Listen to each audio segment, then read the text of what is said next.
Então nós estamos aqui pensando nas nossas dificuldades, nos nossos problemas, mas a partir de uma doutrina que nos oferece essa luz.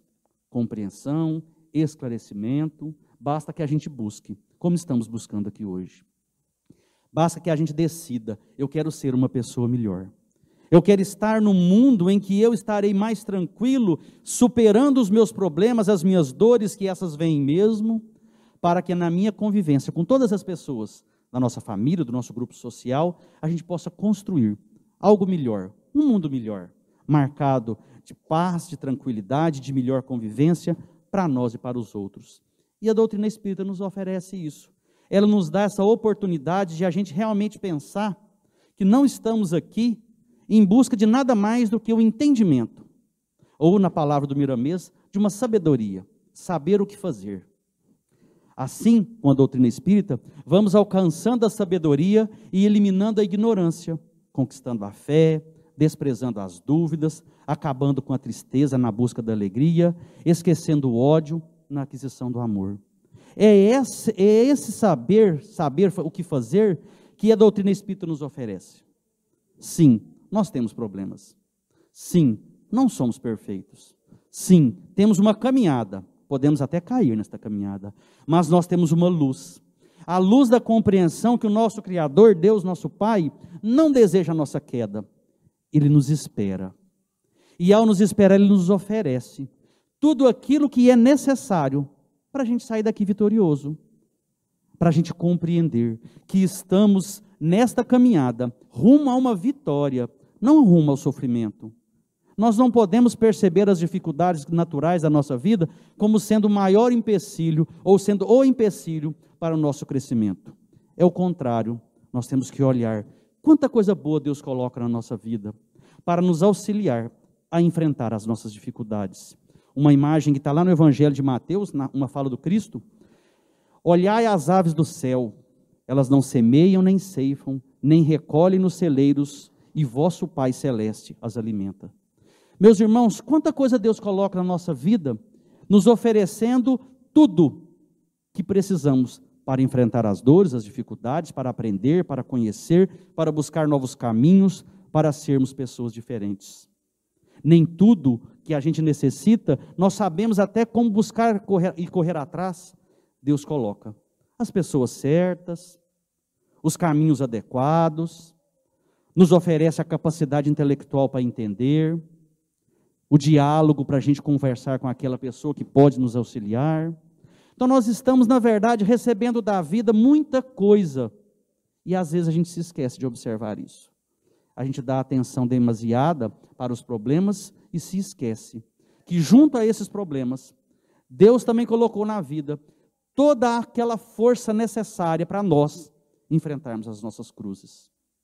Nenhum de nós está livre da dificuldade, mas também não temos uma dificuldade além da nossa força. Deus coloca as dificuldades na medida que nós estamos preparados para enfrentá-la. Ah, mas a minha dor, o meu problema é muito grande. Sim, para individualmente, cada uma das nossas dores, para nós, é o limite das nossas forças. Mas é um limite no sentido de eu conseguir também trabalhar essa dor ou esse problema para, com isso, sair vitorioso. Então, na medida da dor, também é a força que Deus nos oferece. É essa mensagem que a gente tem aqui na passagem de Mateus. Nós estamos recebendo constantemente todo o auxílio que as aves têm, por exemplo, na vida. O alimento que eles precisam, eles não plantam, eles não ceifam. Os animais estão aí, estão se alimentando, estão vivendo. Claro que tem uma diferença, né, de evolução, mas a lição é a mesma. Nós temos à nossa disposição aquilo que a gente necessita. O nosso papel é saber compreender, sairmos da vida e das dificuldades com uma cabeça mais aberta para a gente entender. Nada é por acaso.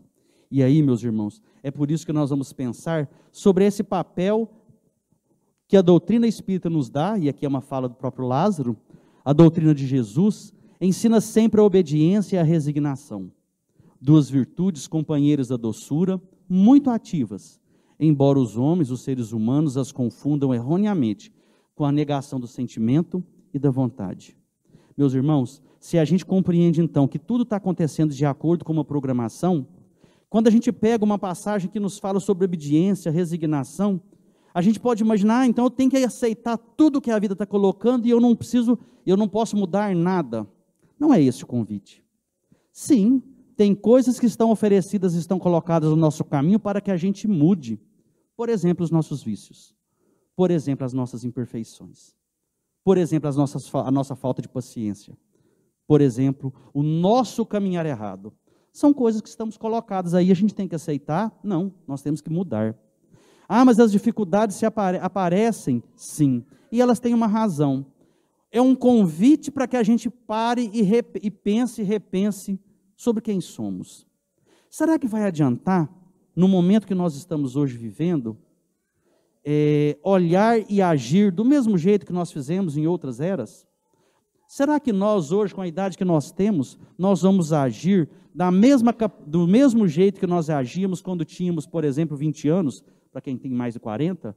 Será que nós vamos hoje agir do jeitinho que éramos como crianças? Não. Nós evoluímos, nós aprendemos.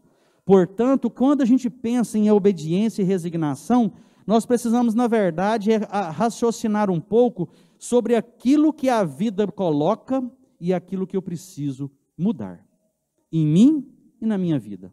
Para isso, nós vamos entender que obediência é realmente cumprir a vontade, no caso de Deus, né? Cumprir a vontade divina de acordo com uma programação. Nada está acontecendo sem programação, a menos que a gente esteja fugindo da programação.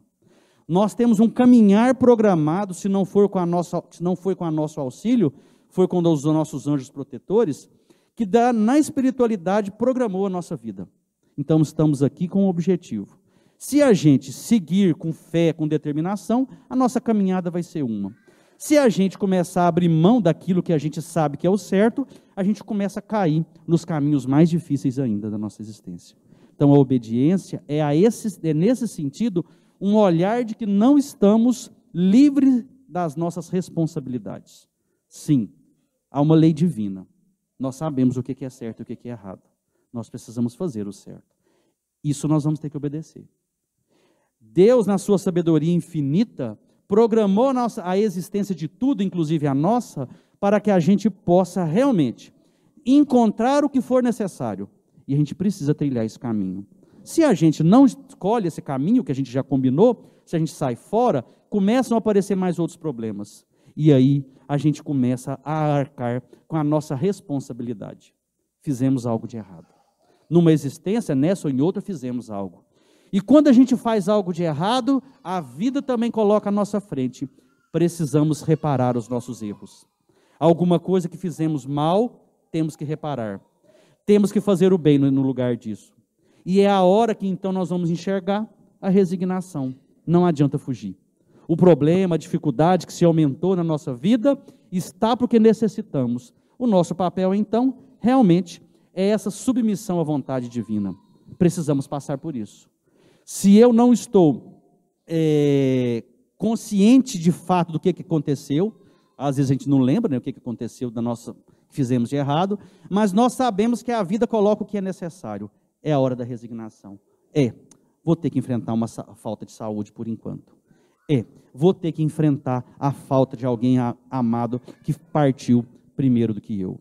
Então nós começamos a perceber que além de ter que obedecer a essa caminhada que a gente precisa ter, nós precisamos também compreender que se algo de esquisito, ou que a gente acha que é esquisito, algo que a gente acha que não é aquilo que eu gostaria, é o momento de resignar. Sim, vamos ter que passar pela doença. Sim, vamos ter que passar pela falta. O que não quer dizer que a gente tem que se revoltar ou achar que a gente não pode mudar. Eu estou doente, eu não posso buscar a cura para a minha doença. Quem disse isso? Mas eu tenho que me resignar, porque eu preciso enfrentar isso. Sim, mas enfrentar quer dizer compreender que tem uma razão e eu tenho que fazer tudo o que me for possível dentro das leis divinas para que aquilo seja superado. Então é o tratamento. Se o tratamento espiritual funciona, se ele está à disposição, vou nele sim. Às vezes o só espiritual não dá conta, a gente precisa também da mudança do tratamento material, eu vou buscá-lo. Eu não vou abandonar as portas que a própria vida coloca para que eu possa entrá-las e sair vitorioso do outro lado. O que for necessário, o que for justo, o que for comprovado, o que é importante para a gente passar ou buscar, a gente tem que fazer. Quando a gente começa a perceber que a vida vai colocando aquilo que é necessário para a gente, é a hora de a gente, então, ampliar a nossa visão para realmente aceitar. As dificuldades, elas existem, mas eu também posso buscar repará-las, resolvê-las. E aí, a obediência é aquilo que é chamado de consentimento da razão. A gente obedece porque eu sei, eu preciso passar por isso. Eu, por exemplo, tomei uma decisão em determinado momento e escolhi esse caminho. Então é aquilo que eu vou. A razão me disse isso. Porém, a resignação, ela está ligada ao consentimento dos nossos sentimentos, ao coração. Olha, está difícil, mas eu sei que é necessário. Eu sinto dessa necessidade, então eu também vou poder trabalhar. Quando a gente percebe, isso aqui é o Espírito, o próprio Lázaro que está dizendo na mensagem, né? Pensar em razão, coração, em sentimento e razão, na verdade nós estamos nas duas asas da nossa sabedoria, nas duas asas da nossa necessidade. Precisamos trabalhar o conhecimento, precisamos entender, precisamos raciocinar, precisamos ter uma fé como a nossa que é raciocinada e também precisamos trabalhar o lado sentimental, o lado espiritual.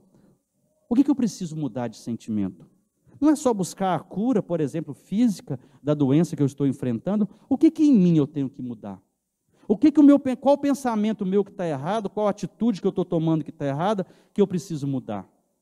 O que eu preciso crescer também espiritualmente para que a vida ofereça outras coisas necessárias para mim? Para eu não ficar preso naquilo que eu já fiquei até aqui. Eu preciso superar as fases.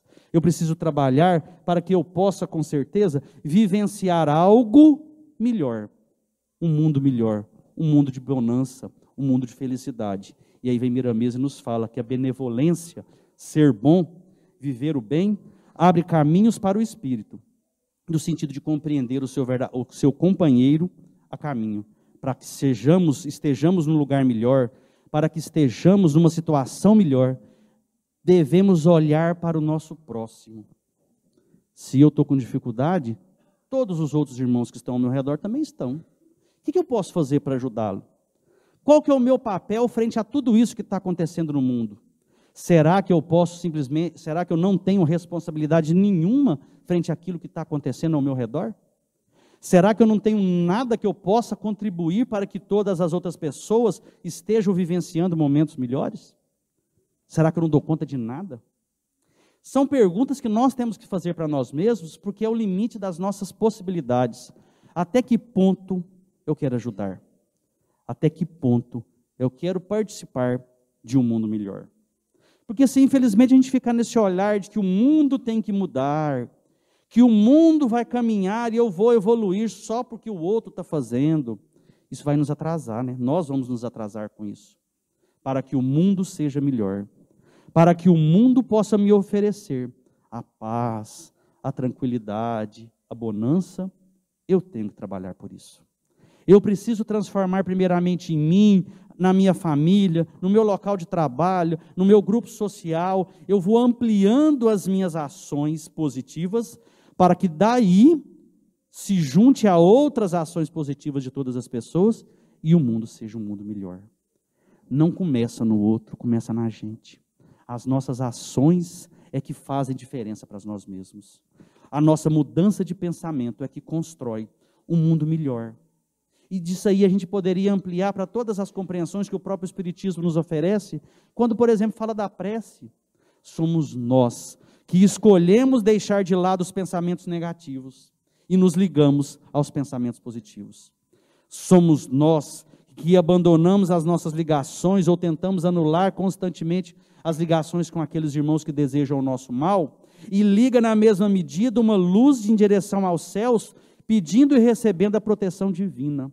A escolha é nossa. Ah, mas eu tenho aquele irmão obsessor que eu tenho certeza que está trabalhando para o meu mal, e está mesmo. Mas sou eu que vou limitar essa influenciação. Através das minhas vibrações positivas, através das minhas ações afirmativas, por exemplo, abandonando mensagens, leituras que não trazem nada de positivo para mim, e substituindo na mesma medida por boas leituras, pela música construtiva, pelos programas televisivos que são construtivos e não destrutivos, pelo desejo de realmente estar ligado a esse anjo protetor que está comigo, sim. Desde a nossa concepção, nós temos um anjo protetor ao nosso lado. Cadê ele? Tentando se aproximar de nós. O que eu estou fazendo para ajudá-lo? O que eu posso fazer para melhorar essa aproximação? Essas são as nossas escolhas. Porque as dificuldades, elas vão aparecer mesmo, né? As vicissitudes, as dificuldades da vida corpórea constituem uma expiação de faltas, de alguma coisa errada que a gente fez. E, simultaneamente, provas com relação ao futuro. Claro que eu tenho algumas coisas a ressarcir na vida. Claro que eu tenho provas. Claro que nós temos as dificuldades naturais da nossa vida. E isso não vai ser tirado porque Deus quer, porque alguém tirou. Não, somos nós que precisamos trabalhar. Deus é tão bom que Ele dá para nós pequenas parcelas para a gente cumprir. À medida que a gente vai cumprindo de verdade, o nosso coração está dizendo que a gente está superando isso, isso vai sendo afastado. E claro, outras vão se aproximando.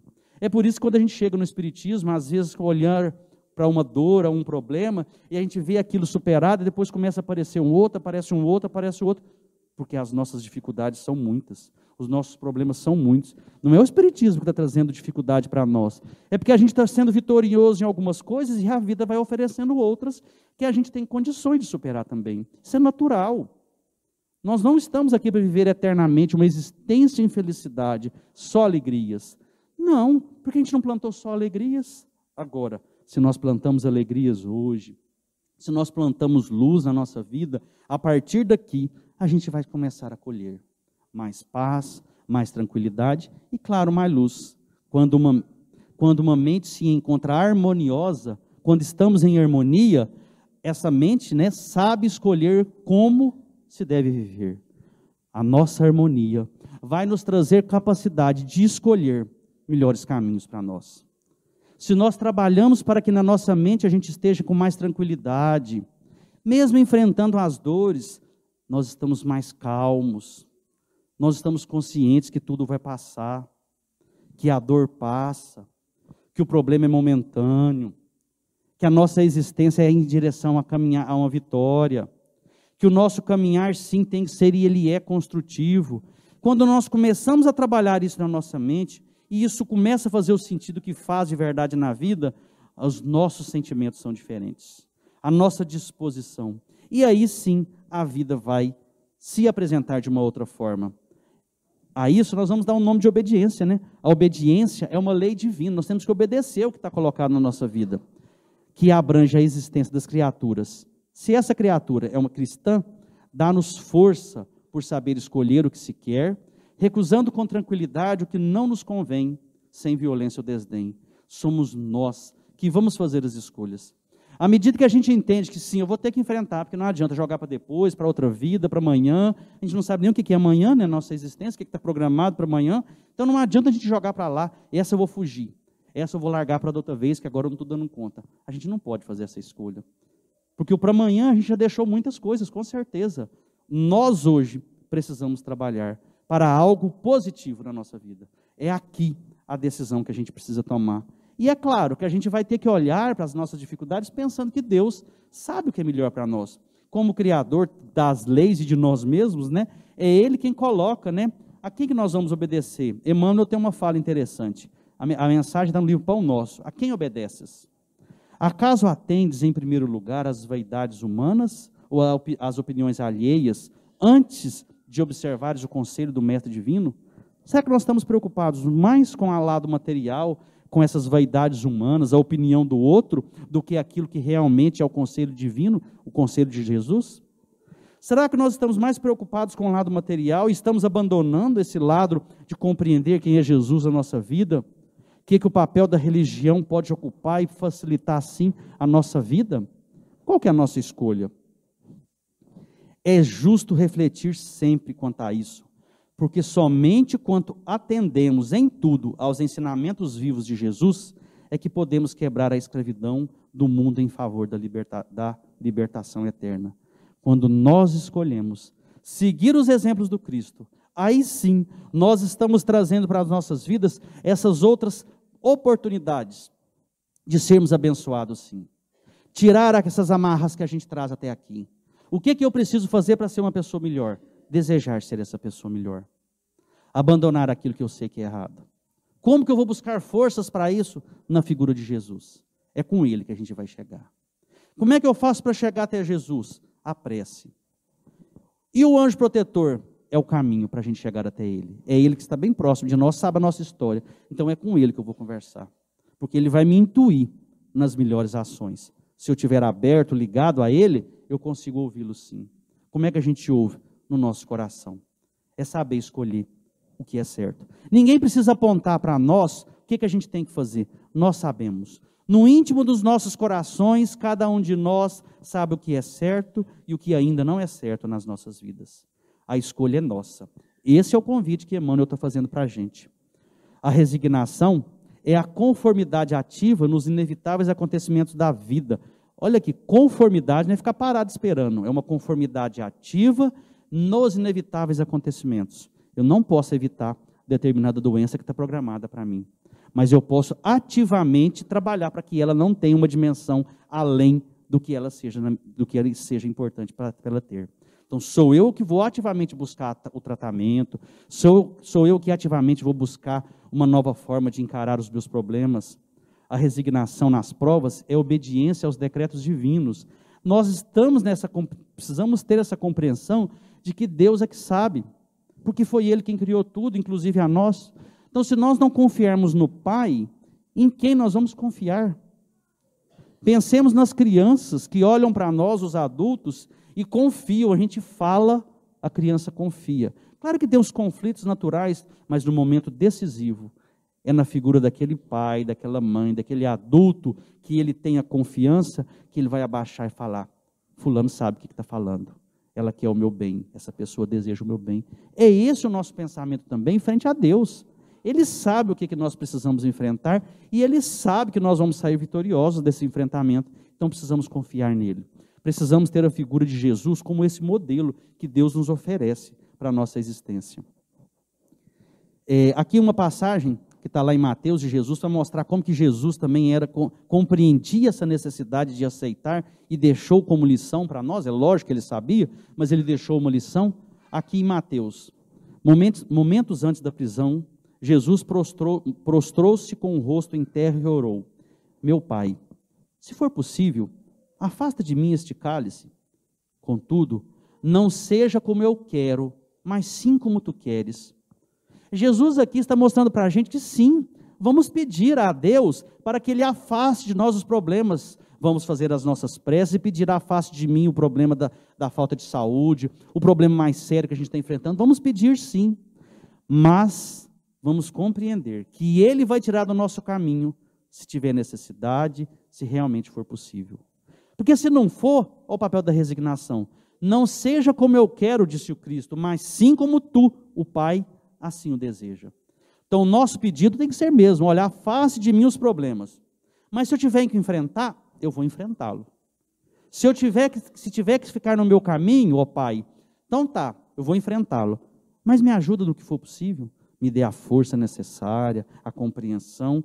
Então eu também não posso achar que Deus vai afastar dos meus caminhos todos os problemas. É possível realmente diminuir as dores, parcelar mais um pouquinho. À medida que a gente vai compreendendo, a vida faz isso para a gente. Porque se a gente ficar num olhar outro de revolta, a gente não vai dar conta. Não adianta se revoltar contra a lei divina, né? Conquanto, aqui é o Rigonati explicando a passagem de Jesus.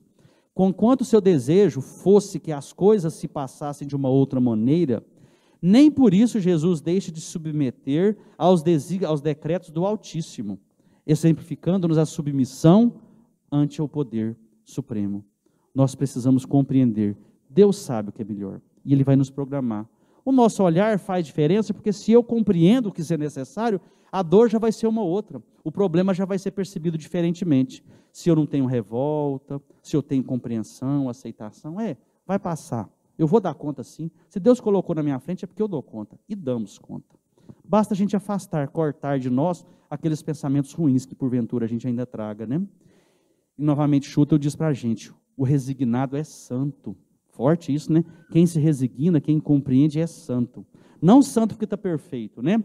porque a resignação nasce da paciência. Então nós precisamos cultivar a paciência em nossas vidas. Nós seremos esse santo, ou santificado, nós estaremos melhores, à medida que eu consigo trabalhar em mim a paciência. Não adianta, tem coisas que a gente não vai mudar, então a gente não vai lutar desnecessariamente com aquilo. A gente vai ter que achar uma outra forma de encarar aquilo. A paciência, portanto, é a filha dileta da caridade. E para a gente encerrar, meus irmãos, eu convido só a gente perceber uma outra passagem, chamada de prece, né, de uma oração, cada um dá o nome, que a gente conhece muito bem e que vai nos auxiliar, ou nos auxilia à medida que a gente entende, né? A gente já, acho que todo mundo já deve ter ouvido falar, na oração da serenidade, e é ela que nos dá todo esse resumo dessa lição que a gente escolheu do Evangelho, né? Porque ela resume o que a gente precisa fazer. Concedei-nos, Senhor, serenidade necessária para aceitar as coisas que não podemos mudar, coragem para modificar as que posso, e sabedoria para distinguir uma das outras. Vou ler de novo, meus irmãos. Concedei-me, Senhor, serenidade necessária para aceitar as coisas que não posso mudar, que não podemos mudar, coragem para modificar aquilo que eu posso fazer, e a sabedoria para compreender, para distinguir o que eu posso daquilo que eu não posso mudar. Meus irmãos, que Jesus esteja sempre em nossos corações.